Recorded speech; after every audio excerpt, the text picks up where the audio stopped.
What's going on, guys? I am out in Terlingua, Texas, which is way out in West Texas. A few miles just to the west of Big Bend National Park and about 10 miles to the north of the US-Mexico border. I'm out here shooting the ghost town of Terlingua and trying to get some Milky Way shots over some old ruins. Got in last night about 5 o'clock. It was about a 10-hour drive from Houston, and found this campsite, and then went and scouted out some of the ruins and took some shots early this morning at about 3 o'clock. So I'm pretty tired right now. I look like crap, I know. So yeah, so a nap's definitely in my future.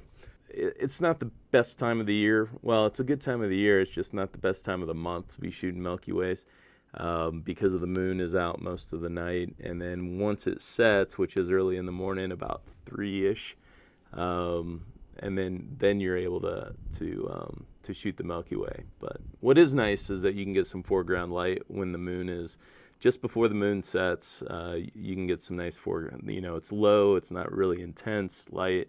And it'll light up your foreground a little bit. So I'm at this real cool campsite. It's just southwest, I guess, of Terlingua. And let me give you a tour of it.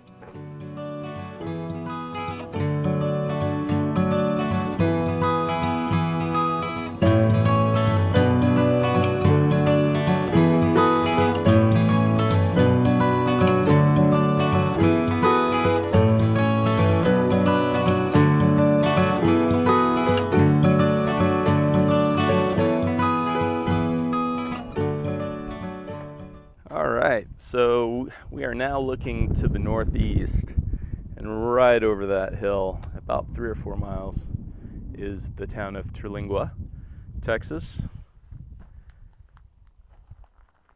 It's obviously a desert environment. Big Bend National Park is over there.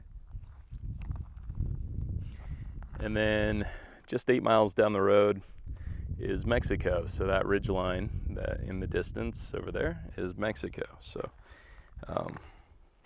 kind of remote spot out here in West Texas, and they actually put me in this group campsite last night. So I'm thinking about bringing a workshop here for some Milky Way photography. But it's got 5 or 6 tent pads. It's got this nice shade, which I've been hiding under editing photos. And then over there is a bathroom and a shower, and I'm stealing some electricity, recharging my laptop and powering my fridge. So that's it. I'm gonna get back under the shade. All right, so game plan for the rest of the day is a nap, and then I'm gonna go scout some spots. There's supposed to be an old bus out here somewhere, and that'd be a pretty sweet shot with the Milky Way wrapping over the top of the bus. So I'm gonna go try to find it. Otherwise, I've got 2 or 3 definite locations I'd like to shoot. At the campsite, it faces south, so I may just shoot the Milky Way here, depending on what it looks like at those sites. I've got a star tracker with me, and when you're using a star tracker, it makes the stars pinpoint, but your landscape gets blurred. There's tons of editing if you sit there and try to do it at the location, your track as well as your foreground shot. So I'll probably do the Milky Way shot here because it's a nice unobstructed view, and then just merge them together in Photoshop. But I'll see you in a little bit. I'm gonna get some sleep.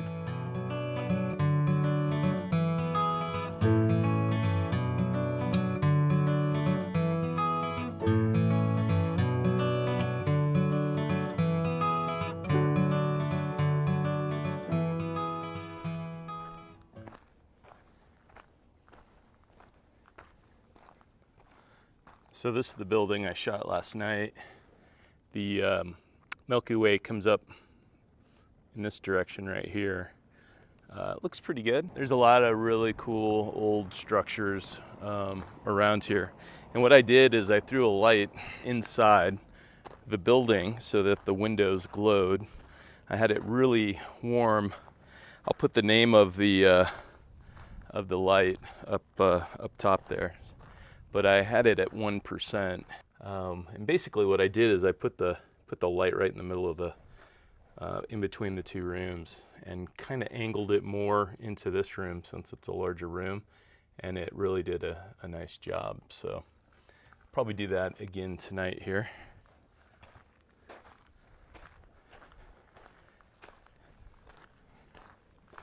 There's an old car sitting down there. I'm not sure if I want to light paint that. I think I am gonna shoot it tonight or in the morning. I'm not sure if I want to light paint it, or I might get out here before the moon sets so that the moonlight illuminates it.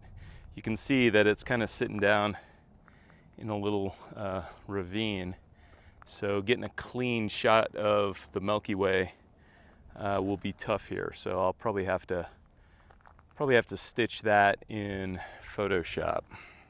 Definitely prime habitat for rattlesnakes. So if you are out here, keep an eye open. Be careful where you sit your bags down. Check your bag when you're packing up. Make sure nothing crawled into it. A lot of those critters like warm places. So if your bag's, warmer than the outside, things are going to be attracted to it. All right. So I think we'll definitely come back here tonight.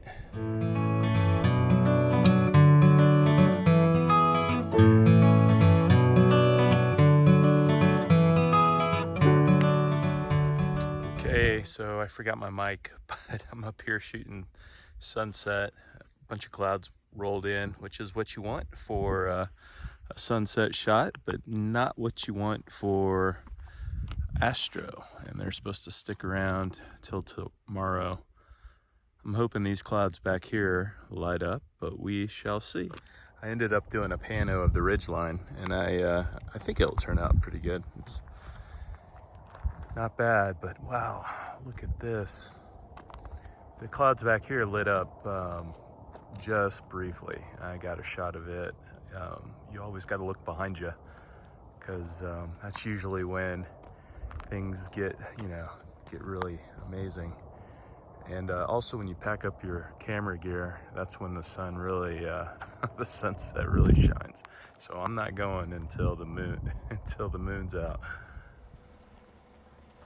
Good morning, everyone. All packed up. 3:30 in the morning. We've got some partly cloudy skies. Moon's out. You probably can't see the stars with my iPhone, but you can see some of them. So we're gonna go see what we can shoot. Should be a good day. All right, let's get going.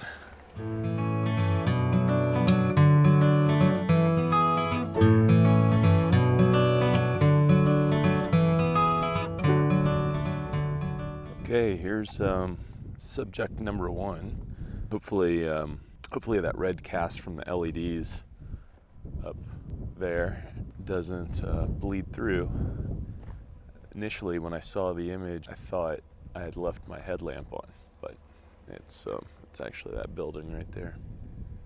All right, let's get started. Okay, here's the composition. I've got it. The one really cool thing about the Z9 is the starlight mode. So it's in starlight mode right now. It just increases, I guess, the sensitivity of the sensor. Anyway, it helps you with your composition for sure. Got a light inside that's set to be really warm. I think it's like 3,200 Kelvin, something like that. And kind of simulate a fire inside. And then this is just the foreground shot, so the clouds and the stars are all going to blur. So my settings for this, aperture is going to be f4, ISO 400, and I'm going to try a 90-second exposure. I think that will work, especially with the how high the moon is right now. So we'll see what this looks like. I think I'm going to need to increase the intensity of those lights a little bit.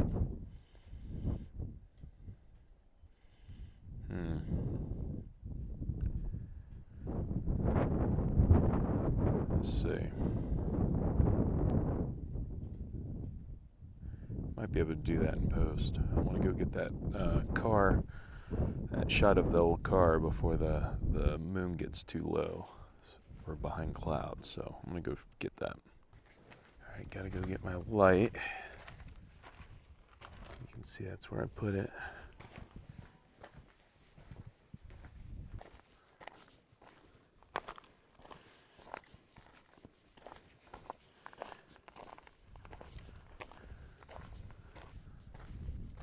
There it is. Cool. Okay, so here's the car, the old car. This one is pointed a little bit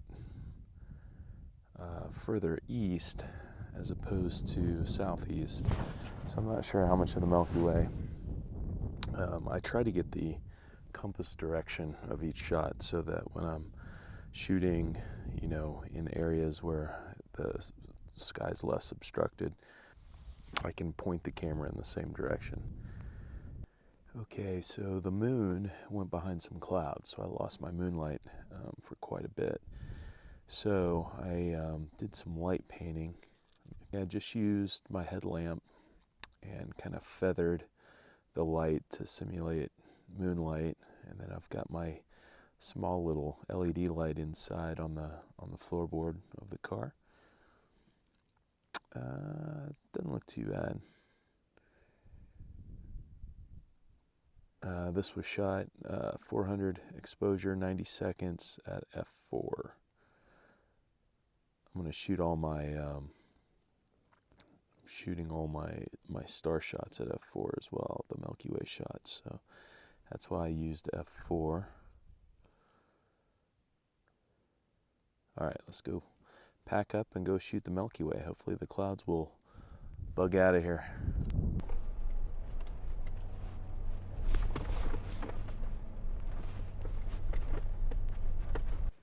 Back at the campsite now, getting ready to shoot the Milky Way. The wind's picked up quite a bit, but hopefully it'll kind of die down when I start shooting, which I need to start. I need to hurry up. This is an iOptron SkyGuider Pro.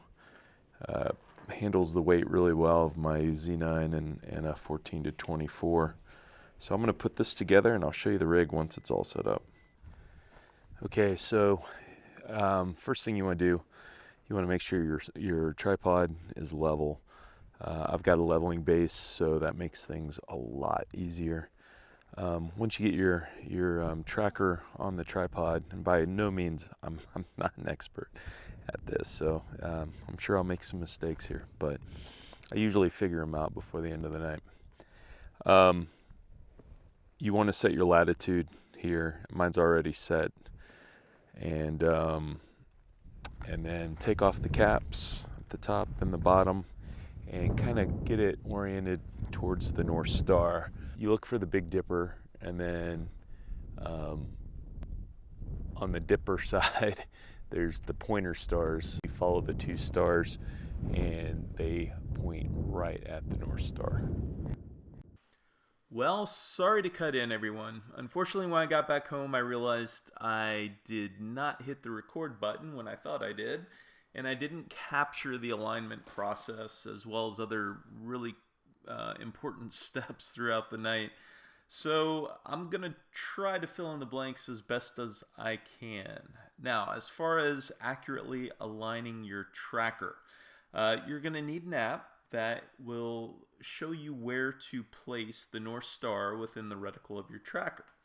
I used Polar Scope Align PW, but there's others such as iOptron's Polar Scope, and they're located in the App Store. I'm sure there's many others as well for both Apple and Android devices, but this is a very important step if you are wanting to accurately align your tracker. Now, a reticle, if you're not familiar with it, is a pattern of lines within your tracker's eyepiece that assist you in aligning the North Star properly. As you can see in the image on the left, that's the app display. And you can see the little yellow X in the 11 o'clock position. That is where we need to place the North Star in our reticle. Now the image on the right is an iPhone image that I took that night, and thankfully it turned out. And you can see the little white dot that represents the North Star. Essentially what I did is I used the tracker's controls to move the tracker left and right, up and down, until the North Star was in the exact position as my app displayed.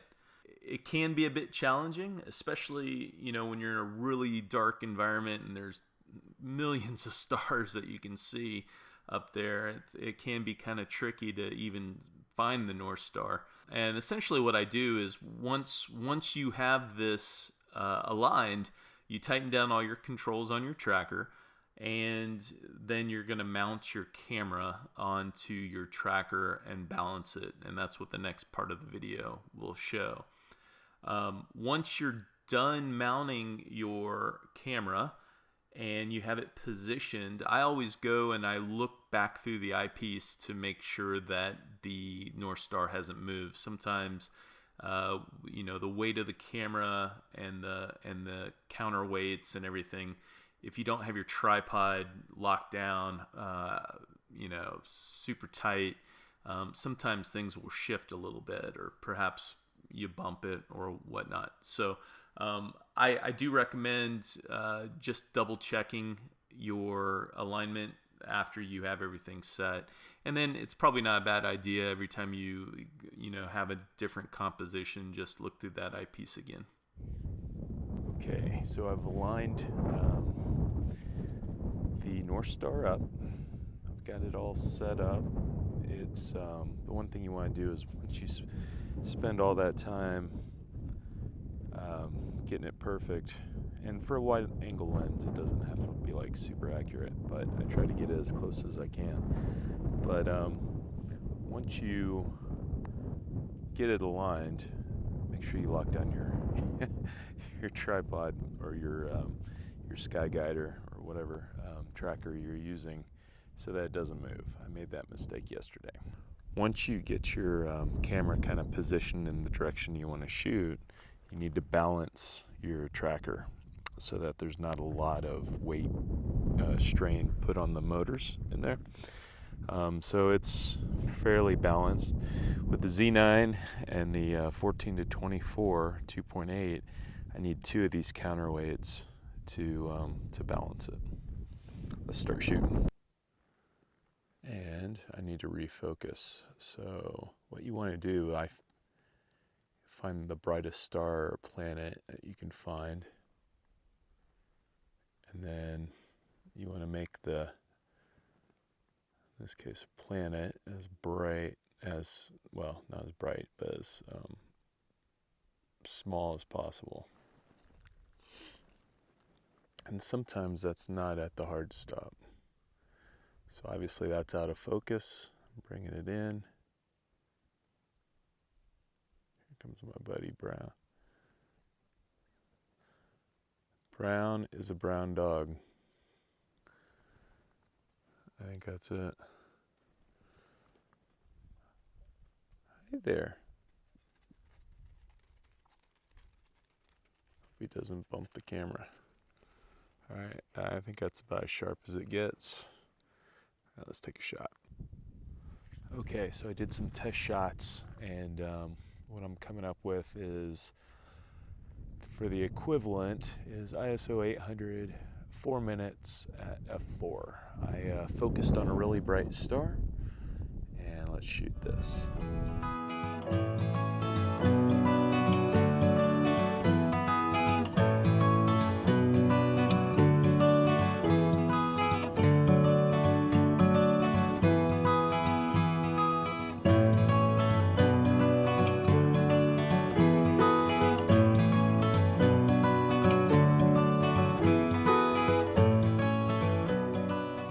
Thanks for joining me on this trip to Terlingua, Texas. Unfortunately, much of the location footage just didn't get recorded due to the knucklehead operating the camera, but nonetheless, I learned a ton putting this together, and it can only get better from here, right?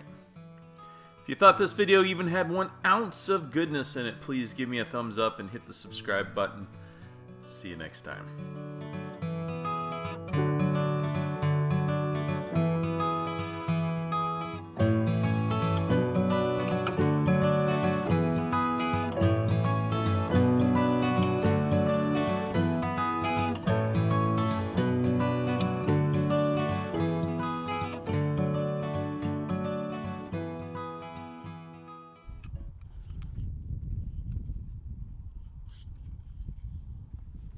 Hey guys, didn't realize I was recording. Alright, I'm trying this with my Insta360 stick because that DJI little that gimbal just wasn't cutting it. Maybe I need to learn how to control that thing. But yeah, I think this is working much better. Checked it out yet? I can't remember the name. I'll pop it up here on the screen. Just got bit by a fly. Ow. So